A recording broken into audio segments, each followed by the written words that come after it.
في كل إعلان تجميلي بنسمع فيتامين سي مضادات أكسدة. بس هل أي منتج عليه فيتامين سي فعلا هيخليني أصغر؟ هل ده مجرد ترند ولا فيه علم حقيقي وراه؟ في حلقة النهاردة من حقائق طبية غيرت المفاهيم هتفهمي يعني ايه مضادات أكسدة، وليه جسمك محتاجها عشان يبان أصغر، وازاي تغذي إشعاعك الداخلي من غير فلاتر وفوتوشوب. يعني ايه مضادات أكسدة؟ في كل لحظة جسمك بيواجه حاجة اسمها الشوارد الحرة free radicals، ودي نواتج طبيعية لعمليات الأيض، لكن لو زادت بتبدأ تدمر الخلايا ومنها خلايا الجلد.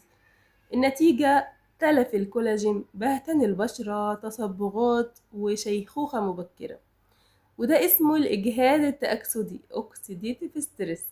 هنا بيجي دور مضادات الأكسدة، هي اللي بتمسك في الشوارد الحرة وتمنعها من تخريب الجسم. يعني ببساطة بتحافظ على شبابك على المستوى الخلوي. مضادات الأكسدة من جوه مش من بره بس. يعني ايه؟ يعني المشكلة ان البنات فاكرين ان فيتامين سي لو اتحط على الوش خلاص هيحل كل حاجة، لكن الحقيقة ان مضادات الأكسدة لازم تشتغلي عليها من جوه كمان. اهم مصادرها الغذائية فيتامين سي موجود في البرتقال، في الفلفل، في الجوافة، في الكيوي. فيتامين اي في اللوز، في زيت عباد الشمس وفي السبانخ. البيتا كاروتين في الجزر، البطاطا، المانجا. البوليفينولات موجودة في الشاي الأخضر، في التوت، في الكاكاو الخام. السيلينيوم موجود في المكسرات، في السمك وفي البيض.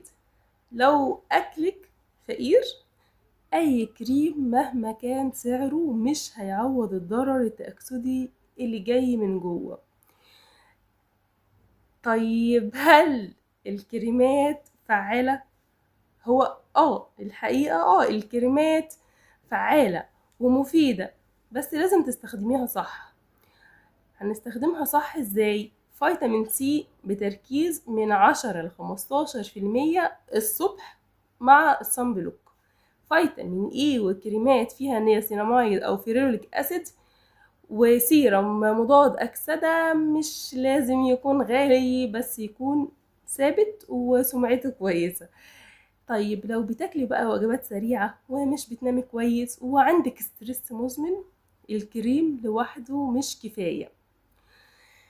إشعاعك الداخلي يعني نضارتك الحقيقية. يعني إيه؟ يعني إشراقة وشك مش بس إضاءة وكاميرا كويسة، هي نتيجة جسم مليان عناصر مفيدة. كبد سليم بيخلصك من السموم، نوم منتظم بيقلل الإجهاد التأكسدي، حياة فيها أكلك عبارة عن ألوان مش بس سعرات. البشرة بتتغذى قبل ما تتغطى بالكريم. جمالك مش في لون الرز، جمالك في سلامة خلاياكي. كل مرة تاكلي فيها طبق فيه ألوان طبيعية انتي بترسمي نضارتك على المدى البعيد. شاركي الحلقة مع كل بنت بتدور على كريم تفتيح وقوليلها ابدأي بطبق سلطة. اكتبيلي في الكومنت هبدأ أهتم بإشعاعي الداخلي قبل الميك اب.